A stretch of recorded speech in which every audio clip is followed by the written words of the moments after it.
Hi, I'm Taylor with Mom on the Spectrum, and today I have a fun video for us over common autistic experiences during the holidays. I've put them on a fun little bingo card that you can download for free. You can follow along yourself and let me know your score in the comments. That was fun. We did this the first time around. I've got the normal autistic bingo version, and you can download that for free in the description as well. Speaking of free, while you're here, I'm going to take these off because they're a bit excessive and itchy. While you're here, make sure you download my Ultimate Guide to Understanding Autism. This is a list of the 40 most important terms when it comes to understanding life on the autism spectrum, and you can download that for free in the description. Like I said, I'm Taylor. This is my channel. If you're new here, welcome. If you're looking for resources to help support you as a late diagnosed autistic adult, you have come to the right place. If you'd like to keep learning with me, keep growing, and better learning how to support yourself, then hit that subscribe button and come along this journey with me. It's so great to have you here. I love what I do, and it's totally changed my life understanding that I'm autistic at the age of 31. I'm 34 now, so everything I've learned, I've put here on the channel just for you. Now let's get to our bingo card. So the very first square, and these are suggestions sent in by the community as well. Finding meaningful gifts / too burnt out to wrap them. So there were so many things that came in about gift giving. So I think a lot of us on the spectrum, we put a lot of thought into the why, the WHY, the why behind things. And we might kind of overanalyze the gifts that we're giving. We might spend so much time thinking about why we're getting each gift, who we're getting them for, what it's going to mean, that it kind of burns us out. Just the act of buying gifts alone. And then we've got these gifts, we don't know what to do with them. We don't have the energy to wrap them or to get them to the people they need to go to. Number 2, hiding in the bathroom at parties. This is a very autistic experience. You might find yourself there wondering, how long is too long to stay in the bathroom until it gets awkward? The third one, listening to the same holiday album again and again and again. So if you're autistic, you probably have your favorite things. Those favorite things become very comforting, and we tend to not necessarily become obsessive about them, but maybe kind of single-minded about them, and we like what we like, and we listen to those things again and again and again. The fourth thing on the card is dreaming of being back in your own bed. So anytime you go out, there's a part of your brain that is wishing you were back home in bed, safe from all of the people and noises and things. The fifth thing on the card, scheduling your life around traffic and crowds. For me especially, I live in Fort Worth, and there's traffic everywhere all the time, especially in my little nook where I live. And so I find myself organizing everything around the traffic here. If I have to get out, I'll be there when the store opens, and I'll be ready to rock and roll. Just get in, get out, get on with your life. But you might find yourself, as an autistic person, planning your holiday season around the crowds. Let me know if I'm alone in this. Okay, the first one on the second row, limiting the number of commitments you say yes to. So you might find that your peers, your friends and family, they're going to all of these events, and it's just too many to manage. So you've really got to limit what you say yes to in order to protect your energy and your resources. The next one on the list, stomach issues more than usual. So stomach issues are unfortunately pretty common for people on the spectrum. During the holidays, there's more sugar, more caffeine, more alcohol, more fattening foods, and all of those things can be extremely disruptive to our system. Next on the list, overwhelmed by holiday food textures, kind of related to what we were just talking about. So Aunt Jan might bring a casserole that is really upsetting to your palate because the way it looks is not something that you typically eat in your diet.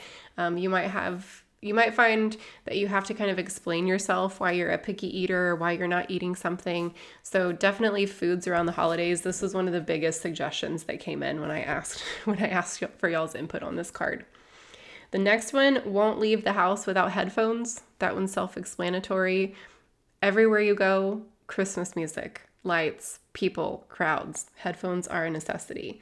And I never thought I was somebody who would benefit from headphones or earbuds until I started wearing them. Total game changer. Okay, next, the last one on the second line is quoting your favorite holiday movie.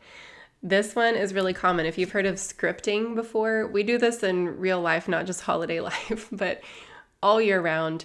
It can be really comforting for autistic people to script, which is falling back on a well-rehearsed dialogue that you can quote or, recite to the people in front of you so that it kind of gives you a safety net for how to have a conversation.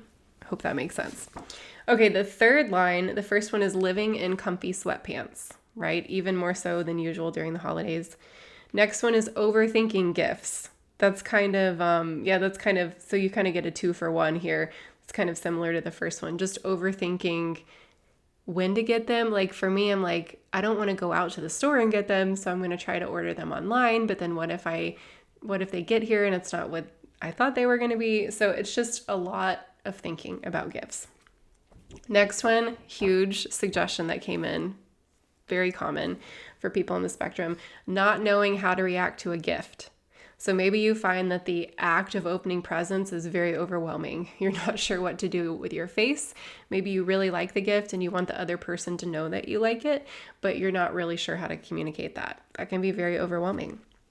Next on the list is info dumping when trying to make a conversation. So you're around your family that you haven't seen all year. They're trying to catch up and get to know what's going on in your life. You start finding yourself talking about colonialism or genealogy or whatever you're into these days, and just kind of going off on a tangent about it until you realize that, oh, maybe the person in front of me is not super into what I'm saying. So autistic people tend to be pretty good at info dumping. Last on the third line is chronic illness flares. And this kind of goes along with the food situation and gut issues. So many of us have co-occurring challenges. Some people call them comorbidities. Different gastrointestinal issues that tend to flare up, maybe Crohn's disease for some of us. And during the holidays, you might find that you have more flare-ups than usual, which is super not fun. Fourth line, the first one on here, is sensitive to caffeine or alcohol. Now, this was on the original bingo card, but I kept it on here because, again, during the holidays, there's more of everything. More caffeine, more alcohol, more sugar.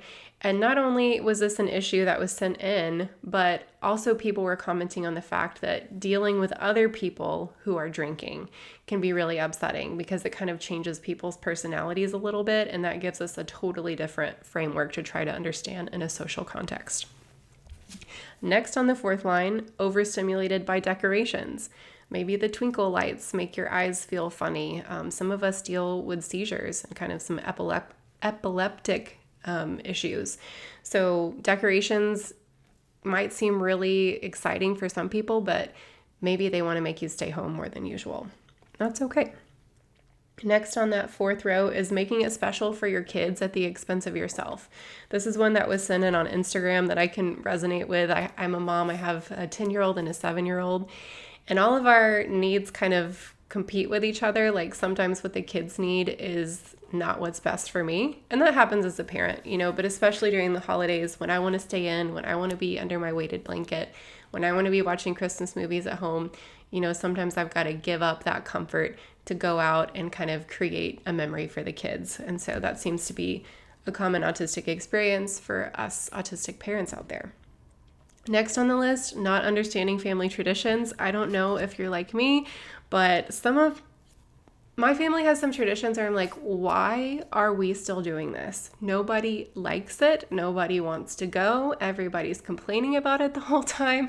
It's very stressful. It's very expensive. Why are we still going?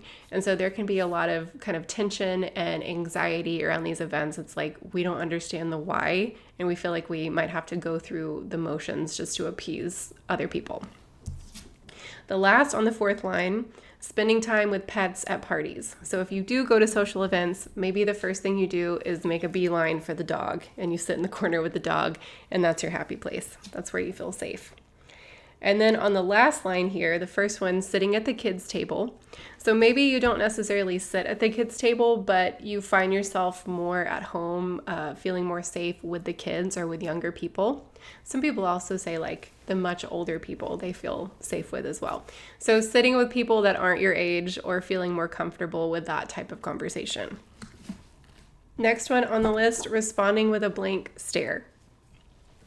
I find this happening to me, like there'll be so much information coming in, like let's say I'm in my parents' kitchen, which is where everybody congregates, and there's, dishes are clanging and people are, watching TV, and then somebody will ask me a question, and this happened at Thanksgiving. I realized I kind of just zoned out And I don't think I responded to the question. I think I just moved away from that person. So if that was you and you're watching this, I'm sorry. But responding with a blank stare sometimes because we're so overstimulated that we can't find our words. The next one on the last line is leaving the party early. That one's pretty self-explanatory. Next is feeling invisible in a room full of people. Sad, but true. Sometimes we don't know how to engage in group settings. That's very difficult for those of us on the spectrum most of the time. And that can make us feel unseen or like we don't matter.